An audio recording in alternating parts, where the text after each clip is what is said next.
2 दिन पहले सुनने को आया कि हमें मोदी जी से मिलने का मौका मिल रहा है।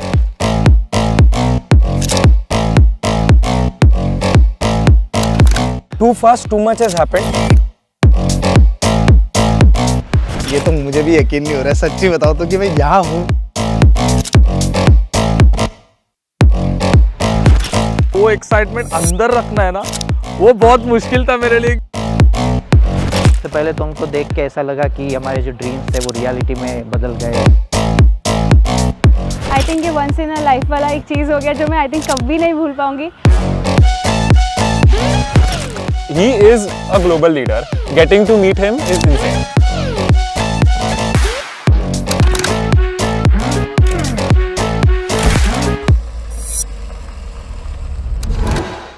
बट दैट मोमेंट जब बस वो आ रहे हैं,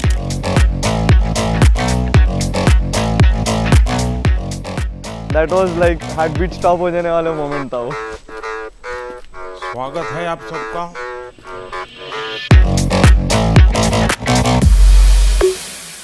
Once he came and sat in front of us, I'm sure सब लोग wonder कर रहे थे, wait, is the same person जो हम टीवी पे देखते हैं। जब सामने बैठे थे तभी भी धक धक हो रहा था बहुत।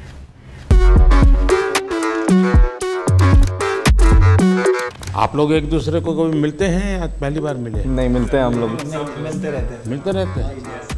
मतलब आप लोगों का पुराना कारोबार है। तो जब आपको ये सूचना मिली होगी तो क्या लगा आप लोगों को? इस मोमेंट तक यकीन नहीं हो रहा था कि ये कुछ होने जा रहा है ऐसा। भी नहीं, पहले मिलेंगे फिर ही हम लोग सेलिब्रेट करेंगे, क्योंकि मालूम नहीं कैसे कब। हाँ, ऐसे आजकल तो फेक की दुनिया है ना।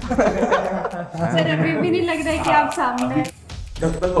अच्छा, होने दीजिए। मेरे को यकीन नहीं हुआ पहली बात तो कि आपने बुलाया। तो सर एक बार लगा कि जो आपसे ये बात करने का मौका मिलेगा डेफिनेटली हम लोग फ्रंट फुट में आ जाएंगे और हमारा जो सबका एक गोल है ना वो आज वैलिडेट हो गया सर। वो गेमिंग की जीत हो गई सर, आप बुलाए वो आज इंडस्ट्री जीत गई। जो थोड़े दिन पहले नेशनल क्रिएटर्स अवार्ड हुआ था, इवन उस टाइम को भी हमें यही लगा था कि फाइनली इतने सालों के बाद ऐसे लग रहा है कि क्रिएटर्स गवर्नमेंट इज रिकॉग्नाइजिंग हमारी क्रिएटिविटी।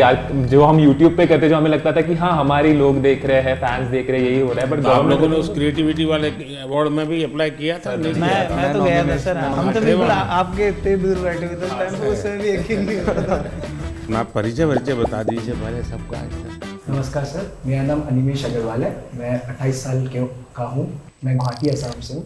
मैं बहुत ही यंग एज में पढ़ाई कर रहा था जब मैं सीए का। कोई यंग एज में पढ़ाई करता है? जी सर, वही मतलब कंपेयर टू कि अभी भी 28 साल का ही मैं खुद को यंग ही मानता हूँ, तो मैं और यंग की बात कर रहा हूँ। तो मैं सीए का पढ़ाई कर रहा था। मैं सीए फाइनल्स तक पहुँचा था और मैं सीएफए और एफआरएम की भी लेवल 1 दे चुका था।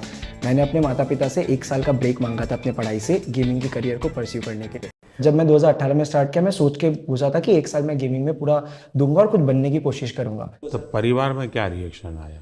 सर क्योंकि मैंने पढ़ाई करके रखी थी और मेरे पास बैकअप बहुत स्ट्रॉन्ग था कि गेमिंग में मैं कुछ नहीं कर पाता, मैं वापस जाके पढ़ाई कंटिन्यू कर पाता, तो इसलिए माता पिता हमेशा सपोर्ट किए हैं इस चीज़ को। और फिर मेरा गोल यही है कि मैं गेमिंग को इंडिया में आगे बढ़ाऊँ और सबको, जो भी युवा फॉलो कर रहे हैं, हम सभी को, इतने बड़े बड़े इन्फ्लुएंसर्स को, उनको करेक्ट डायरेक्शन दिखाऊँ गेमिंग से अच्छा क्या कर सकते हैं और उसी की तरफ काम आगे करने की कोशिश चल रही है सर। मुसीबत ये हो जाएगी कि जब भी अब कोई ठग बोलेगा किसी को भी तो आप दिखाई देंगे और कोई आपको देखेगा तो कहेगा यार ये तो अच्छे इंसान है, उसको ठग कैसे बोलूं? सर वो चीज़, लेकिन एक चीज़ अच्छी है कि गेमिंग में थोड़ा नाम बना लिया तो गेमिंग वाले लोग अब ठग से अच्छे नज़र से मुझे देख रहे हैं। ठग से ठग पे हाँ, और मैं दुनिया एकदम भी ठगी नहीं कर रहा हूँ सर। मेरा नाम अंशु बिष्ट है। वैसे मेरा गेमिंग नाम गेमर फ्लीट है सर। मैं आता हूँ हल्द्वानी, नैनीताल, उत्तराखंड से। तो मैं सर वैसे लोअर मिडिल क्लास फैमिली से आता हूँ। मेरे पापा एक प्राइवेट स्कूल में 30 साल तक उनने बस कंडक्टरी करी थी ताकि मैं और मेरी दीदी को वो स्कूल में पढ़ा सकें। मैंने थोड़े ट्यूशन्स पढ़ाने स्टार्ट करे बच्चों को, 1-2 जॉब्स ले रही, फिर अपना खुद का कंप्यूटर बनाया एक। सर आर्थिक स्थिति इतनी अच्छी नहीं थी तो उनका बनता है कि ऐसे सोचना कि आप समझ रहे हो ना कि आपका बच्चा बस कंप्यूटर में बैठ के चिल्ला रहा है दिन भर, क्योंकि सर थोड़ा होता है कि मतलब चिल्लाना इन द सेंस कि मतलब खुश होना, कि तभी लोग देखते तो खुश होते हैं ना कि अरे वाह इसको कितना मजा आ रहा है, तो उन्हें मजा आता है। यानी आपको एक्टिंग भी करनी पड़ती है थोड़ी बहुत, ताकि व्यूअरशिप बढ़े। तो हाँ सर करनी तो पड़ती है सर। सबसे बड़ा ब्रेक थ्रू क्या है आपको इस दुनिया में?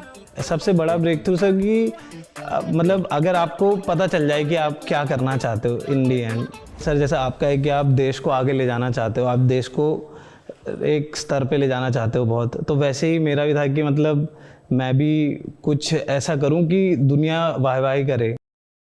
मेरा नाम नमन माथुर है और लोग मुझे मॉर्टल के नाम से जानते हैं। मैं पला बड़ा मुंबई में ही हूँ, नवी मुंबई में। और जब मैं 4 साल का था मेरे पापा गुजर गए थे। मम्मी ने मुझे और मेरे बड़े भाई को रेस किया, उन्होंने टिफ़िन सर्विस किया, सब कुछ किया। और 2015 में मोबाइल आ गया था हाथ में, तब तो शुरू किया था खेलना। पहले तो स्कूल कॉलेज में दोस्तों से बातें करते करते पता चला होगा। मैं गेमिंग में को खुद से वो यूट्यूब देख के आया था, मैंने उल्टा दोस्तों में फैला दिया था कि खेलो मेरे साथ। मैं बीमार हूँ, तुम भी हो गए। वायरस मैंने फैलाया हुआ था। बस 2015 से लेके 18 तक, जब तक मेरा बीकॉम पूरा कंप्लीट हुआ, उतने में मैंने ये फिगर आउट किया कि ये जितने भी फॉरेन यूट्यूबर हैं हम जिन्हें देख रहे हैं, इनके कमेंट सेक्शन में सारे इंडियन हैं। यानी ये सब जो दुनिया भर के अच्छे अच्छे खिलाड़ी हैं, उनमें भी इंडियन सारे कमेंट करने वाले इंडियन्स हैं। मेजॉरिटी मेरे को जो दिखते थे इंडियंस ही दिखते थे। और मैंने सोचा कि क्यों ना मैं एक ऐसा कोई वीडियो बनाऊं उनसे इंस्पिरेशन लेके और अपलोड करूं। और मैंने वो वीडियो 2018 में अपलोड किया और वो इंस्टेंटली वही वीडियो जो उस सोच से बना था वायरल हो गया। उसके बाद मैंने स्पोर्ट्स में रिप्रेजेंट किया इंडिया को, अनिमेश से मिला 2018 में। हम लोगों ने कंपनी भी शुरू की अपनी SATL। इमॉर्टल नाम कैसे रख लिया? भारत में तो लोग इमॉर्टल की बात करते हैं। लोग सब जगह मैं देख रहा हूँ इमॉर्टल नाम रख रहे हैं, तो मैंने बस अच्छा कुछ नया कर रहे हैं, इमॉर्टल कर दिया उसको। मेरा नाम पायल धारे है, सब लोग पायल गेमिंग के नाम से जानते हैं। मैंने इन सब के बाद स्टार्ट किया है एंड मैंने सोचा नहीं था कि मैं इंडिया की लीडिंग फीमेल क्रिएटर बनूंगी। मैं बहुत ही छोटे गांव से हूँ, मैं MP में एक छिंदवाड़ा करके जगह है, इंदौर के पास में ही है, तो मैं वहाँ की रहने वाली हूँ। मुझे गेमिंग में इंटरेस्ट था बट घर पे फैसिलिटीज़ नहीं थी। 12th तक भी हमारे पास घर पे फ़ोन नहीं था खुद का, तो गेमिंग में थोड़ा थोड़ा इधर उधर देखते रहते थे, या दोस्त के जो भाई वगैरह है वो कैफेज जाते थे गेम खेलने, तो वहाँ से थोड़ा बहुत नॉलेज आया कि गेमिंग भी कुछ होता है। तभी के टाइम पे यूट्यूब पे गेमिंग पॉपुलर होने लगी थी इंडिया में भी, तो मैंने सोचा कि क्यों ना मैं भी इसको एक ट्राई दूँ और लड़कियों को भी एक ऐसा ऑप्शन मिले कि इसमें भी आप करियर बना सकते हो। लड़कियों का इसमें आना कितना संभावनाएं बढ़ती है। फिर सबसे बड़ी चीज़ यही है कि पेरेंट्स बहुत घबराते हैं कि बाहर जाके काम ना करें, एंड कई फैमिली में थोड़े रिस्ट्रिक्शंस भी होते हैं कि बच्चियों को मौका नहीं दिया जाता, तो उनके लिए ये बहुत ही अच्छा स्टेबल करियर ऑप्शन है। एंड जब मैंने शुरू किया था तो मेरे पास भी 100-200 ऐसे लड़कियों के मैसेज आते हैं कि हमने आपको देख के स्टार्ट किया, तो सब थोड़ा घबरा रही हूँ मैं। हाँ थोड़ी छांट लीजिए फिर बात करते हैं। मेरा नाम मिथिलेश पाटनकर है, मेरा गेमर नेम मिथपैट है। मैंने जो ट्राई किया है कि हमेशा से यूनिक कंटेंट देना है, एंड आई थिंक उसी की वजह से लोग मुझे पसंद करते हैं। तो गेमिंग, एंटरटेनमेंट, मिमिक्री, ये सब मिलके मैं बनाता हूँ मेरे वीडियो। पूरा सलाड बना देते। मैं चाहता था कि इंडिया से एक ऐसा कंटेंट मैं बनाऊं जो बाहर के लोग भी देखें, लोग अप्रिशिएट करें। आज से 2 साल पहले एक स्ट्रीमी अवार्ड्स होता है, बोलते हैं कि this is one of the best award. So international category में I was the only Indian to get nominated, and Los Angeles में अवार्ड होता है, so I got that award. And I think that is also one of एक बहुत proud opportunity थी मेरे लिए ये। नमस्कार सर, मेरा नाम तीर्थ मेहता है, मैं भुज कच्छ गुजरात से हूँ और मैं 2014 से हार्टस्टोन नाम की एक गेम है उसमें compete कर रहा हूँ। तो भुज में ये बीमारी कहाँ से आई? सर ये तो ऐसा है ना कि हर कोने कोने में फैली हुई है अभी तो। लोग आपको कच्छ में जानते हैं कि ऐसे कुछ कर रहे हैं आप? हाँ, अभी तो मतलब बहुत सारे लोग लेकर के जाना पड़ता है। नहीं अभी तो क्या आप मुझे देखिए, मेरे पास तो ये है। हाँ मतलब इनिशियली तो किसी को पता नहीं था, बट जब से ये मेडल हासिल हुआ है तब से काफ़ी मतलब कहे तो सब पहचानने लगे हैं। हेलो सर, मेरा नाम है गणेश और लोग मेरे को SK रोसिया से जानते हैं और मैं बेंगलुरु से हूँ और मैं एक प्रोफेशनल ई-स्पोर्ट्स एथलीट हूँ। जो मैं जब से कॉलेज में मैं गया, दोस्त लोग ने मेरे को गेम को इंट्रोड्यूस किया और जब मैं खेला, अचानक से उधर जो भी लोग खेलते हैं उन सबसे अच्छा खेलने लगा। तो मेरे दिमाग में आया कि ये चीज़ मेरे को असली में मज़ा आता है करने में और इस पे मेरे को कुछ बड़ा करना है। मैं जब 17 ईयर ओल्ड था, मैं इंडिया को रिप्रेजेंट किया 2017 इंडोनेशिया में। तो जब मेरा सक्सेस मिला और मैं I could take the responsibility, मेरा माँ बाप का जो ड्रीम था घर बनाने का वो मैं कराया और दोनों को जॉब से रिटायर कराया और अभी सब रिलेटिव्स बोलती बस। आई वाज लाइक धक धक हो रहा था पूरा कि क्या बात करूँ उनके सामने, बट आज जब मिला आई जस्ट लाइक जो भी मन में है, जो भी मेरा स्टोरी है, जो मेरे को जानता है, वो सब बोल दिया मैं उनके सामने। एक साथ आप लोग कितने घंटे खेलते हैं continue? I think e sports athlete जो होते हैं वो दिन के 6 से 7 घंटे प्रैक्टिस के देंगे, क्योंकि वो उनकी पूरी रूटीन होती है। वो दिन में उठने का समय, गेम का समय, डाइट, सब कुछ होता है। कंटेंट क्रिएटर्स का सर अगर मैं बताऊँ तो आई थिंक सब लोग ऐसे होते हैं कि दिन में 12 घंटे सिर्फ सोच ही रहे हैं, और फिर हो सकता है वीडियो बनाने में वो 2 घंटे ही बन गए, या फिर वो 10 दिन तक नहीं बने। हमारे देश में क्रिएटिव की दृष्टि से गेम की दुनिया में कंट्रीब्यूशन कितना होगा?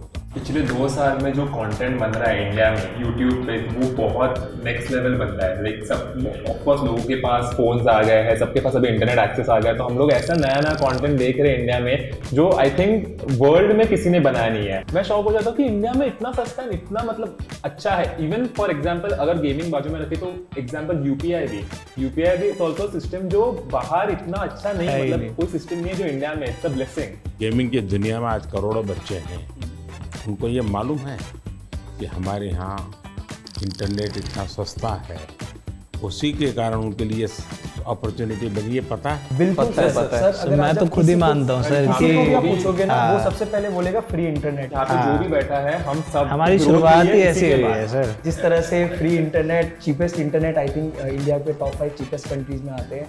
तो सर आज के दिन भारत में 15,000 गेम डेवलपर्स कहे जाते हैं, एंड 1400-1500 से ज़्यादा गेम स्टूडियोज भी है। सर वैसे तो भारत में अगर आप देखो जो गेमिंग है 5 से 6 साल पहले ही बूम होनी शुरू हुई।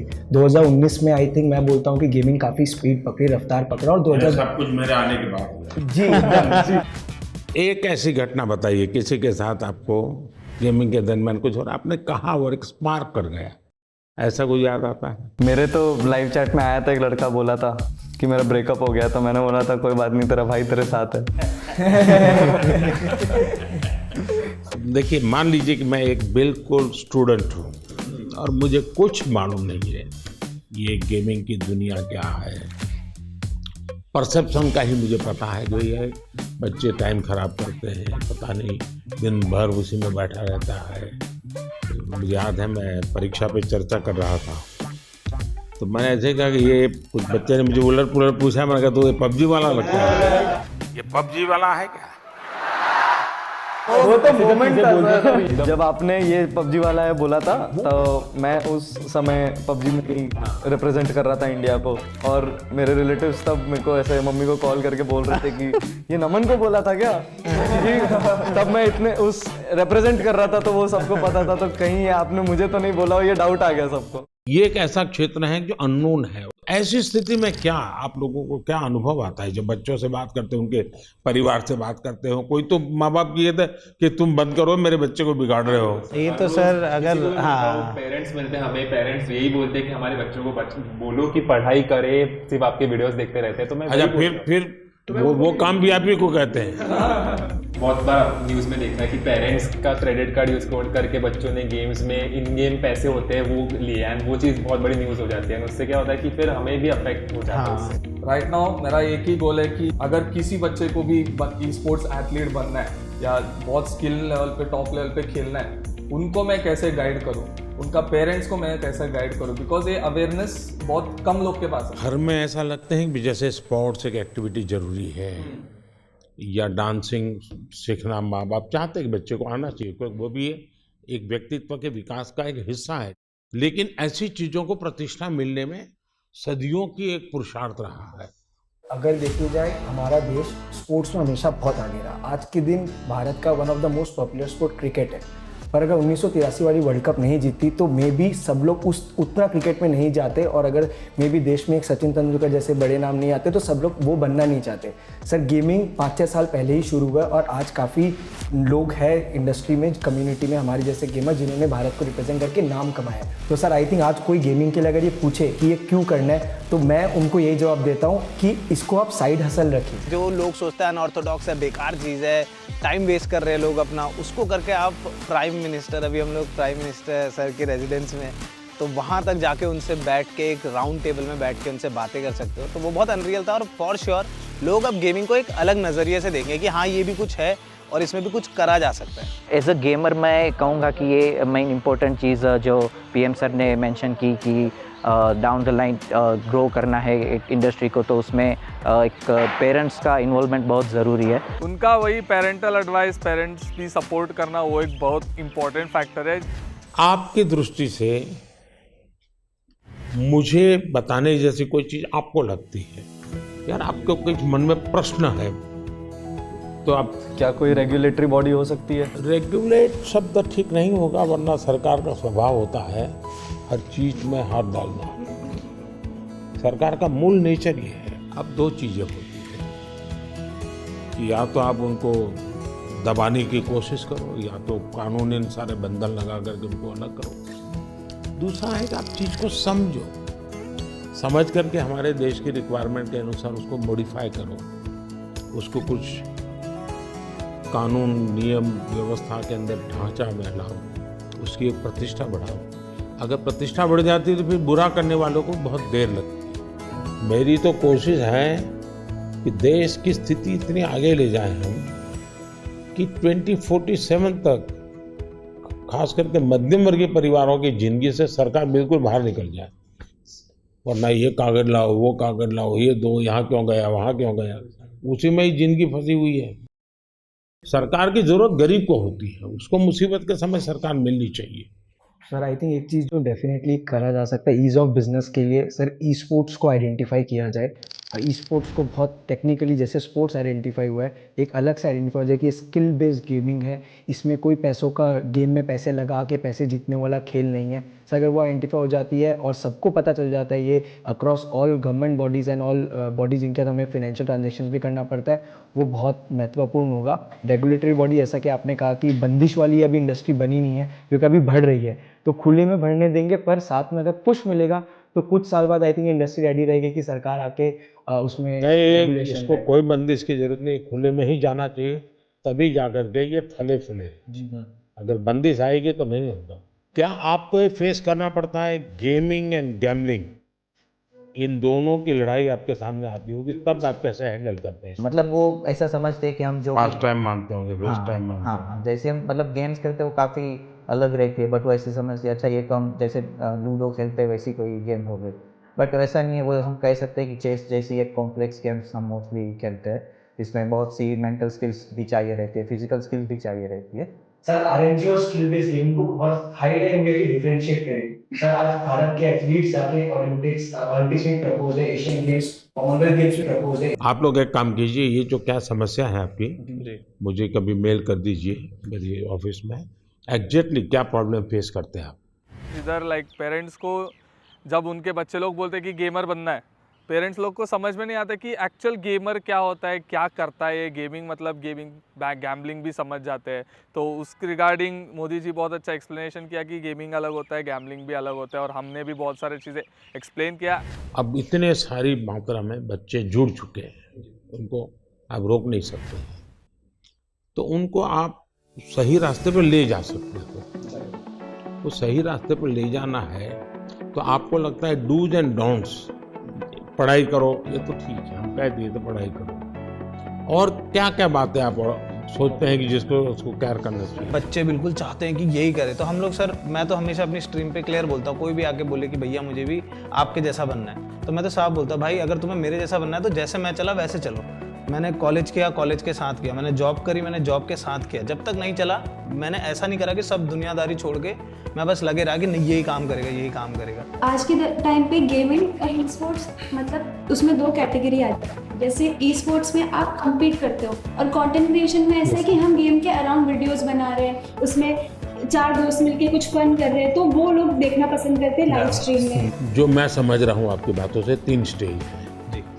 एक तो है जो गेम खेलने के लिए आने वाला खिलाड़ी, दूसरे वो लोग हैं जरा क्रिएटिव माइंड के हैं, तो उस गेम उसका लाइव स्क्रीनिंग ये वगैरह करके के बाद में एक छोटा सा वीडियो बनाना, इसमें थोड़ा रंग भर देना वो। और तीसरा जो महत्वपूर्ण है कि गेम इटसेल्फ बनाना। कैसी हमारी जो गेम्स हैं जो बनी है अब तक जो आई है उसकी क्या? तो अभी आई थिंक 2020 में आपने स्टेटमेंट दिया था कि मेक इन इंडिया की इंडिया के अराउंड गेम्स बनाने प्रमोट कर रहे हैं आप, तो उसके बाद आई थिंक काफ़ी इम्प्रूवमेंट आया है उसमें, और जो वो पूरी इंडस्ट्री है उसमें भी काफ़ी स्कोप बढ़ा है। हिंदुस्तान की कौन सी थीम है जो लोगों को आकर्षित कर रही है, या आप लोगों को लगता है कि ये क्लिक कर सकती है? क्योंकि जो वेस्टर्न वर्ल्ड की आती है उसमें तो मारो काटो दौड़ो भागो यही आता है। जैसे हमारे पंचतंत्र है, क्या कभी किसी ने उसमें माइंड अप्लाई किया है? अभी डेवलपमेंट में जो बोर्ड गेम्स हमारे पुराने खेले जाते थे, जैसे अष्टो चौकड़ी करके एक गुजराती में हम छोटे थे तब से वो गेम खेल रहे, तो अभी उसके जो है वो डिजिटल वर्जन्स अभी रिलीज़ हो। बाकी यही है कि हमारी जो मिथोलॉजी है जो उसके अराउंड काफ़ी गेम्स डेवलप हो रहे हैं। दुनिया आज एक बहुत बड़ी चर्चा करती है ग्लोबल वार्मिंग की, क्लाइमेट के इश्यूज हैं। दुनिया में अलग अलग तरीके अपनाए हैं। मैंने दुनिया के सामने अलग विषय रखा है। मैंने कहा है मिशन लाइफ, और लाइफ शब्द से मेरा मतलब है लाइफस्टाइल फॉर एनवायरनमेंट। अगर मान लीजिए मैं एक ऐसी गेम बनाऊं जो क्लाइमेट की चैलेंज को कैसे हम बीट करेंगे, कौन से रास्ते होंगे, किस किस रास्ते से जाएंगे, किस रास्ते से ज़्यादा सफलता मिलेगी, सरलता मिलेगी। जैसे हम लोग स्वच्छता के विषय को लेकर के ही गेम में, और हर बच्चा खेले। भारत के जो वैल्यूज़ हैं वो नई पीढ़ी उसको जीना सीखे, उसका महत्व समझे और उसको बैकग्राउंड इंफॉर्मेशन मिले। तो जैसे हम सभी को गेमिंग इन्फ्लुएंसर्स कहा जाता है, वैसे ही आप इंडिया के सबसे बड़े इन्फ्लुएंसर हैं जिसकी बात सब सुन के मानते भी है। जब आपकी ये बात बाहर आएगी तो मुझे लगता है 100% लोग इस वे में सोचेंगे।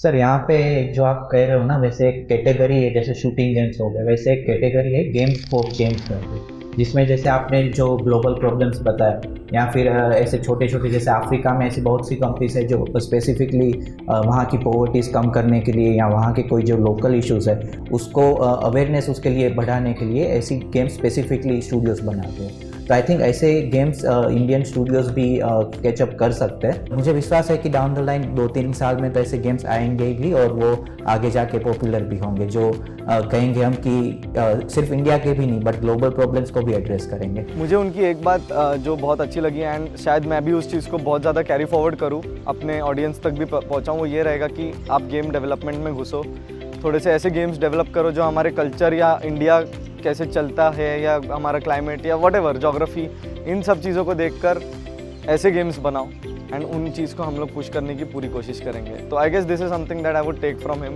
उन्होंने जो इन्वायरमेंट के लिए चीज़ें बताई कि जो गेम डेवलपर्स हैं उनको इन्वायरमेंट पे फोकस करके इंडिया की ऐसी गेम बनाना चाहिए जिसमें इन्वायरमेंट और हमारी जो क्लीननेस है उसकी तरफ ध्यान देने के लिए, आई थिंक वो मुझे बहुत ही अच्छा लगा। क्या ओपन सोर्स गेम का होता है कि गेम है उसमें 2 चैप्टर किसी और ने जोड़ दिए, 2 स्टेप्स किसी और ने जोड़ दिए? क्योंकि आप जो कहते हैं ना जिसकी उम्र कम होती है, हाँ, उसको जो मॉर्टल है उसको इमॉर्टल बनाना है तो फिर हमें ओपन सोर्स करे और उसमें नई नई चीज़ों को जोड़ने के लिए उसको ओपन करे।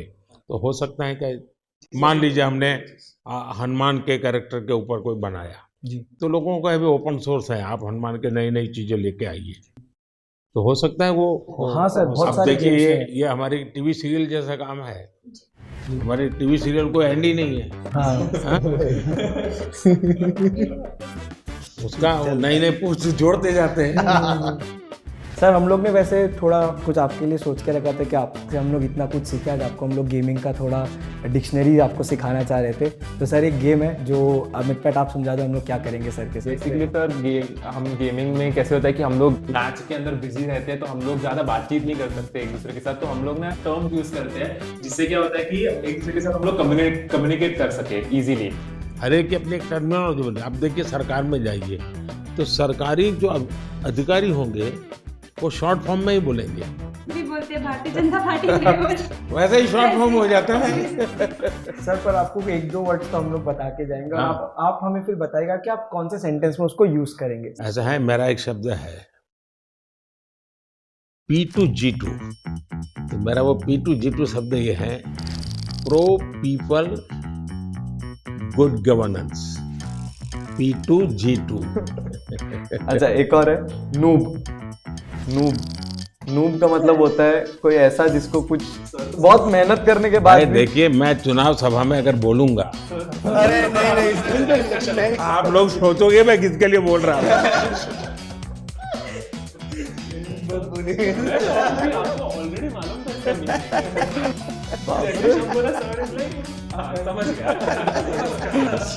अगर मैं बोल दूंगा बोल दो तो लोग कि उसके लिए बोला है। ग्राइंड करके एक वर्ड होता है, तो ये तो खैर आप गेम में भी इस्तेमाल कर सकते हो, आप कहीं भी इस्तेमाल कर सकते हो। ग्राइंड मतलब सर मेहनत करना हो गया बेसिकली। जैसे अगर मैं माइनक्राफ्ट खेलता हूँ तो मुझे उसमें एक एक चीज़ सीखने के लिए ग्राइंड करना पड़ता। तपना सर, तपना, हिंदी में आसान भाषा में तपना। और दूसरा है सर GT है, गोट टू है। मतलब हम जनरली कोई भी गेमिंग सेशन एंड करते हैं तो दोस्तों को कहते हैं कि अभी मैं क्लोज कर रहा हूँ, जाना है, तो हम टाइप करते हैं GT। गॉट टू चलो AFK मतलब अवे फ्रॉम कीबोर्ड, यानी कि आप गेम खेल रहे हो, 4 लोग एक टीम में एक साथ खेल रहे हैं, अचानक से मम्मी ने बुला दिया कि खाना रेडी हो गया, तो वो फोन इधर ऐसे छोड़ के जाएंगे तो वो मतलब गेम में हार जाएंगे। तो टीम मेंबर्स आके हमें, अगर हम चाहते कि टीम मेंबर्स को समझे कि सुनो मैं जा रहा हूँ लेकिन मेरी जगह तुम लोग लो, तो हम लोग AFK लिखते हैं, अवे फ्रॉम कीबोर्ड। मतलब मैं नहीं हूँ पर तुम लोग संभाल लो। यानी एक दूसरे को कह कर के जाते हैं, इतनी डिसिप्लिन फॉलो करते हैं। और सर सबसे बड़ी चीज, आपको कूलेस्ट PM कहा जाता है हमारी साइड में। अगर आप देखिए लाइव चैट में भी कहते हैं कि सबसे कूल अगर कोई है तो वो हमारे PM है। एंड आप जैसे मतलब हमारी और आपकी उम्र में काफी डिफरेंस है, लेकिन फिर भी एक नहीं, आपने किसने बताई ये मीडिया में सब आता है, वो सच मत मानो। हाँ मतलब सर आपकी जेंजी है हमारे। हाँ, मैं कलर करके बाल वाइट रखता हूँ ताकि जहाँ लोगों को लगे कि मैं बैठा हूँ। आपने एक, मुझे याद है, मुझे बहुत बार गई थी यूट्यूब फैन फेस्ट में, आपने जब सर सिंपल चीज वही लाइक शेयर सब्सक्राइब, सब लोग पागल हो गए। आप लोग को कूलेस्ट PM को गेमर टैग देना चाहिए। हम लोग सब गेमर्स के नाम है, सर का कोई नाम नहीं है। नाम सर इंडिया ने मुझे बहुत पहले से नाम दे के रखा है, डबो। तो वो हम लोग क्या कहते हैं, नमो OP। Sir OP is Overpowered। और आपको सबसे ज्यादा ही overpowered। सबसे ज्यादा पावर। सर अभी कुछ आपके साथ गेम्स चलिए। सर हम बहुत एक्साइटेड है आपको गेमिंग सिखाने के लिए। आपको ये पहनाता हूँ। हाँ, लूज, फुल तो सिर्फ हाथ मूव करना है, हाँ आगे पीछे मत। जोर से मारिए, हाँ मारिए। मतलब फर्स्ट गो में जिस हिसाब से उन्होंने किया, we were mind blown. India के सब गेमर आज खुश हो गए हैं। वाओ, कैसा था आपका अनुभव ये खेल के? अच्छा ही है, लेकिन जब आप इतनी जल्दी अडैप्ट भी कर लिया, से एक्सपेक्ट नहीं किया था मैंने। आप लोगों से ट्रेनिंग लिया। ये देखिए राइट नीचे आना है ना। किसी को नहीं मिल सकता, उतना मुश्किल है मिलना। जो मौका हमको मिला तो this will be the best moment of my life where we played games. आप अंदर चले जाइए यहाँ से। देखिए अब यहाँ पे आ गए आप, स्पीड भी बढ़ चुकी है अब। मैं बहुत खुश हूँ क्योंकि ये एक इंडियन गेम है, फर्स्ट टाइम मतलब सर खेल रहे हैं। माधुर जी, क्या बात है, पहुंच गए। गेम इतनी ही है कि नहीं, गेम तो बहुत बड़ा है। इनको मिलेगा एक त्रिशूल मिलता है यहाँ पर, तो वो त्रिशूल लेके फिर उनको आगे बढ़ना होता है। ये देखिए ये त्रिशूल है यहाँ पे, तो जैसे ये इन्होंने ई दबाएंगे तो इनको ये त्रिशूल मिल जाएगा। अब इनको पहला हथियार, अपना वेपन मिल चुका है। अब ये लेके वो आगे लॉर्ड विष्णु एंड माँ दुर्गा के गाइडेंस से अपने भाई को बचाएंगे। ये पूरे गेम का शुरुआत और पहलू है। एक बात तो है, हम लोग इतने टाइम से इंस्पायर कर रहे हैं लोगों को गेमिंग करने के लिए। आज आपने हमारे जितना इंस्पायर एक दिन में कर दिया। यानी आप लोगों का कितना समय जाता होगा इसमें देखता हूँ। सर आपको कैसा लगा आज गेमर्स से बात करके? मैं अभी नया हूँ इस दुनिया में, तो मैं बहुत सोचूंगा इस पर, युवा पीढ़ी का भला भी हो जी, और इसका एक पॉजिटिव क्रिएटिव उपयोग कैसे हो। मुझे ऐसे, मैं चाहता हूँ हमारे लोग इसमें आगे जाए और हम दुनिया में चीज़ों को लेके जाए। सो सर अभी हम लोग स्टम्बल गाइस करके गेम खेल रहे हैं, तो कोड है, रूम कोड है सबका 982 हाँ 981। Okay, join everyone. ज्वाइन। ऐसे इस गेम में कैरेक्टर्स होते हैं जिनको आगे आगे जाना होता है, रेस होती है, ऑब्स्टैकल्स होते हैं। आपके कैरेक्टर का नाम नमो है। या ये जॉयस्टिक है, हाँ ये सर आपका कैरेक्टर है और ये जंप बटन है। मैं पूरा दिमाग खपाऊंगा जरा। अगर आप इसको ऐसे फिंगर रख के मुंह ऊपर की तरफ करोगे तो आगे की तरफ मैं आगे जाता हूँ। सर हुए सर आप तो इसको आप यहाँ पे सर हाथ रखिए और इसको टच स्क्रीन के जैसे ऊपर की तरफ कीजिए। चलिए सर, चलिए। अच्छा इधर जंप करना है, जैसे ही नीचे जाएगा राइट वाला बटन दबाना है आपको। चलो कोई बात नहीं, बहुत बढ़िया, बट बहुत मजा आया, बहुत मजा आया बहुत मजा आया। गाइस। सर से सक्सेसफुली हमने मोबाइल गेम खिलवा स्पीक इन इंडिया। भगवान करे मुझे इसकी आदत ना लगे। सबके साथ सर ये तो बनता है। हम लोग कुछ चीजें लाए थे आपसे साइन कराने के लिए जो हमारे गेमिंग से जुड़े। आप 2 मिनट विराजमान हो जाते तो टेबल पे। For sure, NaMo OP. आप लोग एक काम शुरू कीजिए, हर एक को कहिए कि खुद की सिग्नेचर अपनी मातृभाषा में करें। लोग अब गेमिंग को एक अलग नजरिए से देखें कि हाँ ये भी कुछ है और इसमें भी कुछ करा जा सकता है। ये पहना दीजिए क्या? अच्छा इसको पहनोगे? शाबाश। Thank you sir, thank you.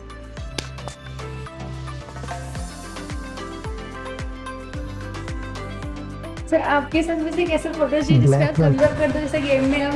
हाँ चलिए।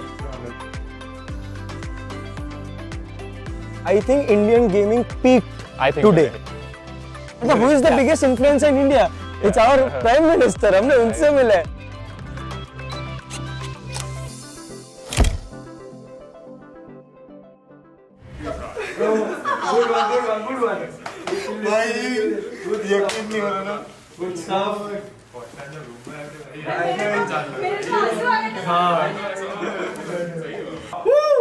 मजा आ गया। हम लोग अभी इसलिए खुश है बिकॉज मम्मी पापा तुम्हारा बेटा मोदी जी के साथ मिल गया है।